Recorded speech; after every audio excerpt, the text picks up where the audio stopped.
Well, my editing skills are crap, but can the same thing be said about Star Wars: The Rise of Skywalker? Stick around and find out.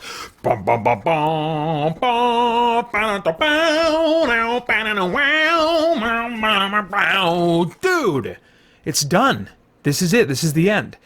And I'm Peter Francis from christiangeekcentral.com and Spirit Blade Productions. This is my uncut review of Star Wars Episode 9, The Rise of Skywalker. The synopsis on IMDb says, the surviving resistance faces the First Order once more in the final chapter of the Skywalker saga. You can tell they really wanted to avoid spoilers of any kind there. I am going to do the same, except for the information that's given in the opening crawl. There's stuff in the so if you want to go in completely clean, don't watch my review, don't watch any reviews, you know who you are. If you're that kind of person, just go in clean, but I'm not going to go full on spoilers. I made a spoiler car video with my son on the drive home. That's going to be available today for patrons at the $5 level at patreon.com/spiritblade productions, and will go up for everyone else when this movie comes out on home video a few months from now. But I'm going to keep things vague, but hopefully still worth listening to after you've seen the movie. You can read between the lines to understand what it is I'm talking about regarding certain parts of this movie. But let's get into it a little bit. Again, I'll try to be vague, but no promises. You know who you are. Stay away if you need to. The story, the script, the pacing, the tone. What is this animal? Well, it's definitely not The Last Jedi. It's not, and not The Force Awakens either, but The Last Jedi especially, I felt like was going for humor a lot, and it felt forced and was really falling flat for me.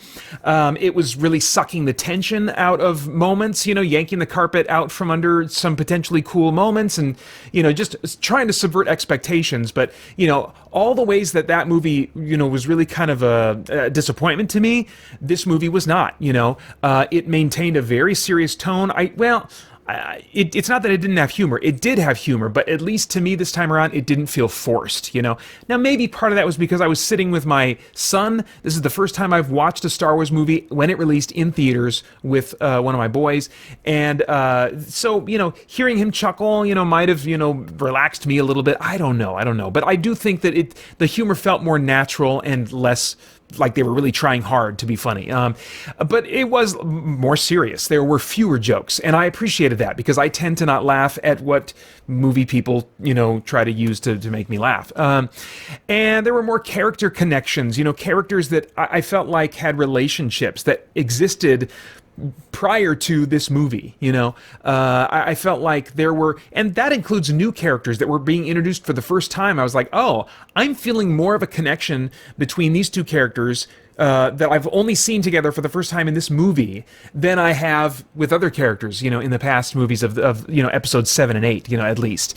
And so I just thought that the characters were working better in this movie for me. And that's really important to me because I do tend to be more interested in character than story. The character motives were very present in the conflict, and that makes sense. We're getting to this part of a trilogy and the end of an entire 9-movie saga, that character motives would come to the forefront more in at this point in the story. But for whatever reason, I'm glad that the character motives were a little more front and center. The internal conflict of certain characters, both Adam Driver's character Kylo Ren and Daisy Ridley's character Rey had internal conflict going on, and I really appreciate that. It was really finally bubbling to the surface. Instead of Rey just kind of wondering who she is, instead of having this question about what's my place in the world, she starts to gain some insight about herself in this movie, and that leads to some internal conflict. And conflict with her and Kylo Ren. So really nice stuff. There's lots of action, so it's not just this heavy drama thing, but the action has weight because of the attention to character motives and the chance to allow these actors to perform with some good material. I really would have liked to have seen Adam Driver's take on Anakin Skywalker. If they would have waited till now to make the prequels, I wasn't connecting with Hayden Christensen's performance, but I thought that the plot line of Anakin, and the tragedy that he experienced when he was younger and stuff, I felt like him going dark was more motivated than Kylo Ren was, really, in this movie. There was, Luke just sensed darkness in Kylo Ren from the very beginning. There's already this massive darkness boiling inside of him and stuff, and then, it kind of tipped him over the edge when he, fired up his lightsaber, and Kylo Ren was like, "What? You're trying to kill me?" And, all that kind of stuff, and then it all goes, downhill from there, But other than that, I don't think that Kylo Ren's character was as motivated enough by past tragedy, past experiences, to justify his, going to the dark side in this trilogy that we've just had here. Even so, Adam Driver's performance really elevated it and made me believe that, okay, I'm sure there's, a little bit more going on, that I could believe would drive him to be tempted to the dark side.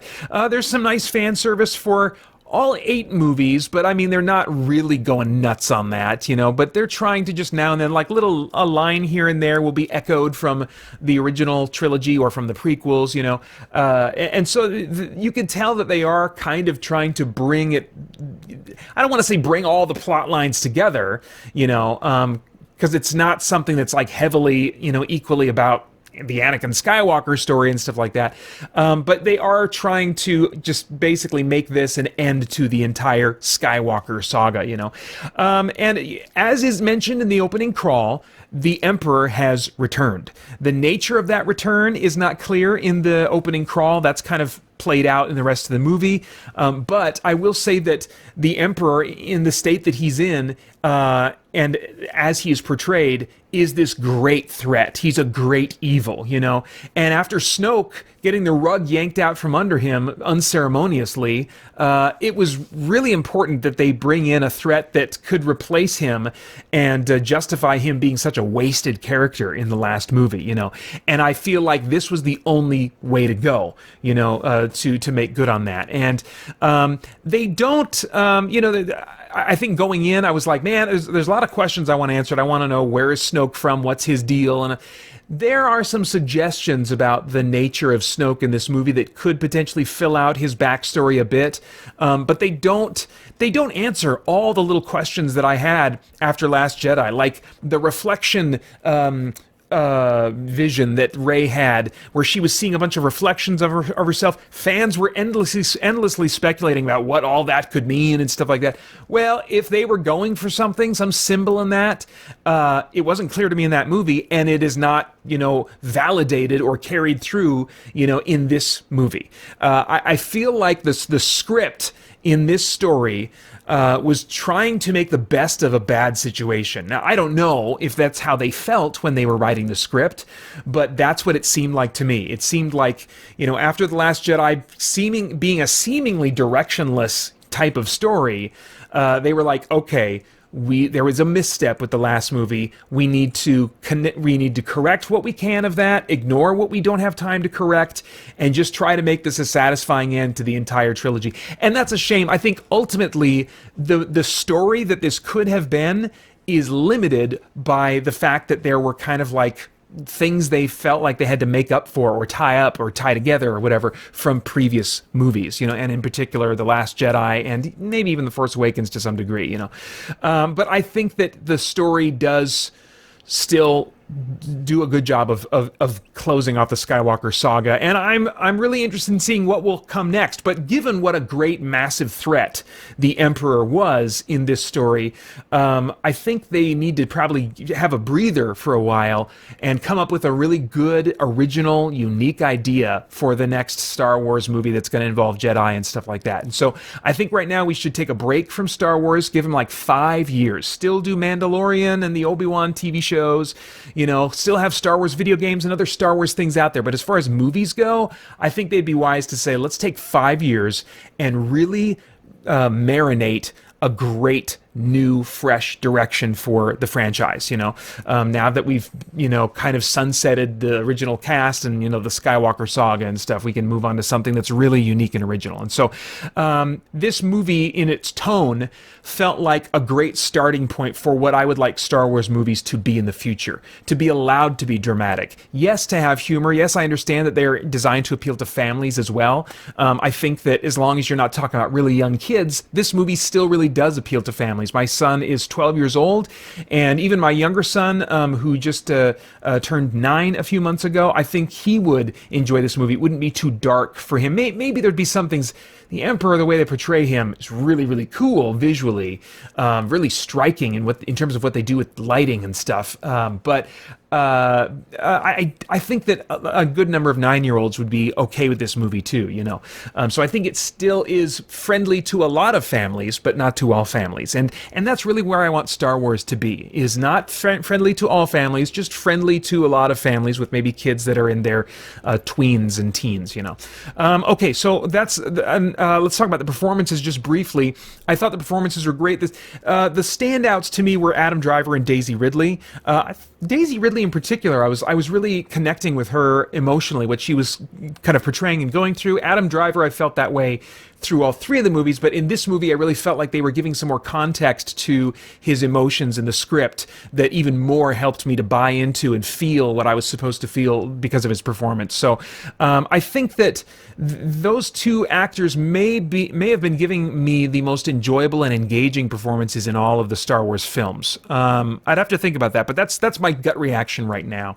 As far as stunts and visuals go, it's solid. There's plenty of effects, lots of it. They also use practical effects too, some good puppet practical animations and stuff, so it was a great blend of those 2 things. I really appreciate that they didn't go full-on crazy CGI with everything. There is some brief CGI human character stuff, but it's played briefly. It's a brief scene, and it's a dark scene, in terms of lighting, and so I felt like they probably recognized, let's not get cocky and just feel like we can show this CGI, fully lit brightly and it'll be convincing to everybody. I think that they played it the right way when you're going to do CGI human faces, in darkness and brief, So the Carrie Fisher effects, as you may or may not know, Carrie Fisher, the actress who played Princess Leia and General Leia in the more recent movies, she passed away before this movie even started filming, and so they had to use footage of her from what she recorded in the previous 1 or 2 movies and replace the background and do other things in order to make it work here. So she wasn't made of CGI, but everything around her was manipulated, through computer effects in order to set her into the scenes that she was in. And I thought that they did a pretty good job. There was just like some minor things that I'd be like, yeah, the lighting looks a little just not quite right. Something's just a teeny bit off. But I think I think that's something I brought with me because I knew the actress had passed away, and so I was curious and thinking about those things on a meta level. So I think that if you didn't know that, you probably wouldn't even think at all. What you might think is, she's not in this movie very much. They just bring her in. She says a few brief phrases at a time. They had to, I'm sure, use totally different scenes that she recorded and write around them and create new context provided by the dialogue that's contributed by the other actors, the other characters in the scenes with Leia in this movie. So they're doing the heavy lifting with the context and the exposition and stuff like that, and then she'll just say some words that are fitting, to the situation. And I think that work and that do, they make her an important part of the scenes that she's in. Arguably, maybe not all the time, but I thought that they really did everything they could to make Leia an important character, and she really was. She was an important character to Rey and her development. Her backstory was brought up and fleshed out, stuff that has not been mentioned about Leia before that I think will be very pleasing to fans. And so I think that in the sad situation they found themselves in, they did a great job of respecting the character and really trying to make something of that character, even though they were extremely limited. The lightsaber fights fights I really enjoyed. You know, I find that they have been in the past two movies, and definitely in this one, that happy medium where, you know, in the original trilogy, they tended to be like heavy broadsword type fighting that was slower, and in Return of the Jedi, you know, there was lots of drama that could go into those heavy hits, you know. But what we got in the prequels, which was really cool, was super fast and furious lightsaber duels, really flashy and fast. And you got the sense of like, wow, these are Jedis who have really been trained and really know what they're doing. They're just going nuts and going at it. But at the same time, there was a lack of dramatic weight to the lightsaber duels in those movies, in part because of, I think, how fast and flashy they were. And I feel like the choreography for the lightsaber fights in this one and the context that they find themselves in really gives us that happy medium between speed and dramatic weight. And so I was really satisfied with the lightsaber fights. All right, so let's talk briefly about themes. Is there anything of worthwhile moral, philosophical, or spiritual significance going on in the themes of this piece of entertainment that might trigger some worthwhile thought or conversation? They definitely don't lean into like Eastern philosophy like some of the other Star Wars movies have. It's you know, it's the philosophy of the Force is very light. You know, after the Last Jedi, you know, one of the things that Luke said, I think, if I remember correctly, is, you know, like, is this idea of like, you know, the Sith, the Jedi, light, darkness, you know, it's all kind of a thing of the past. It seemed like they were going to be moving it. Maybe I'm just remembering lines from a trailer for Last Jedi that actually that movie didn't make good on. But I wondered if they were in this movie going to be moving away from concepts of light and darkness, and good and evil, you know, with the Force. And they didn't really. They didn't do anything kind of new philosophically with the concept of the Force and the philosophy that it grows out of. But they did return to the idea of basically follow your feelings, you know. Like there was several key moments where people knew they were supposed to do something because of a feeling. And that's something that's, you know, that's part of the Force, is follow your feelings and stuff like that, you know. But we've also seen in some movies how that can lead to, you know, darkness, you know, it can lead to following anger and stuff. And so there's a weird inconsistency in the philosophy of following your feelings, using your feelings, following your feelings, reaching out with your feelings and stuff, you know, because of, you know, one of those feelings is anger and stuff. And so it's really a logically inconsistent philosophy that's presented in the Force mythos of the Star Wars movies. And I feel like that's continued here with this perpetuation of the idea of essentially follow your heart, you know. But it's not trumpeted like super big. It's just like some notable moments, you know, maybe three, maybe as many as four. I think probably just three, you know, significant moments. So anyway, nothing new or really heavy-handed. All right, now I have no idea what your tastes are in movies, but if I were a time traveler, I'd go back in time and say, Peter, see this in theaters. It's worth, you don't say that very often, although I feel like more this year than in some past years you've said this. See this in theaters and then buy it as well. It's the end of the Skywalker saga, so you're going to want to experience that, and it is going to be satisfying in that regard, even though for years now you haven't really been emotionally invested in the Star Wars story or the Star Wars universe, you know. You like the universe and the creatures and ideas that inhabit it, and but the stories have really been, you know, failing you for a good while now in the movies. But this will be the movie that you most connect with in possibly at least in this trilogy, possibly in all now 9 movies. It's not quite as dramatic as the father-son conflict at the end of Return of the Jedi, but it gets second place for dramatic weight and substance, and lots of great action that's unfettered by forced humor or cutesy characters like Jar Jars or a bunch of Ewoks or whatever, you know. So this is about what you want from a Star Wars movie, or at the very least a good starting point for what you would like them to become in the future, more emotionally grown up with darkness that needs defeating because it is legitimately freaking dark, you know, and dramatic stakes that you can feel, that gives weight to all those great action sequences. So this really checks some important boxes for you. There are still a few fan things that you don't get to have in this movie that you would have liked to have had, but it's better than you had a right to expect after the seemingly directionless choices made in The Last Jedi. So this is going to be your new favorite film of the Star Star Wars franchise, Pater. Go see it, enjoy, and then buy it. You can get my spoiler-filled reactions to this movie in my spoiler car video series, along with my son, who recorded it with me on the way home from the theater. That's just one of many perks available for your support at patreon.com/spiritbladeproductions. This one has an MPAA rating of PG-13 for sci-fi, violence, and action. All right, those are my thoughts. I'd love to get yours in the comments below. Please like, share, subscribe. Sherb? Did I say Sherb? I might have said Sherb. Please like, share, subscribe, and click that bell to stay connected to this content. I want to thank the Spirit Blade Insiders for making this review possible. Again, more information, patreon.com/spiritbladeproductions. Then join us soon, I hope, over at christiangeekcentral.com as we continue to geek out and seek the truth. Hey guys, thanks for tuning in.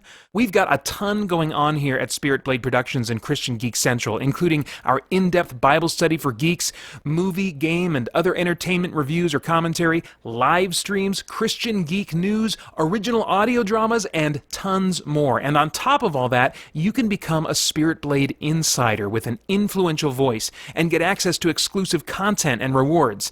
It's your involvement as a patron that will keep all of this going and growing, so I want to thank you for your consideration in that. For more information, please check out our Patreon page through the link below at patreon.com/spiritbladeproductions. Thanks for listening.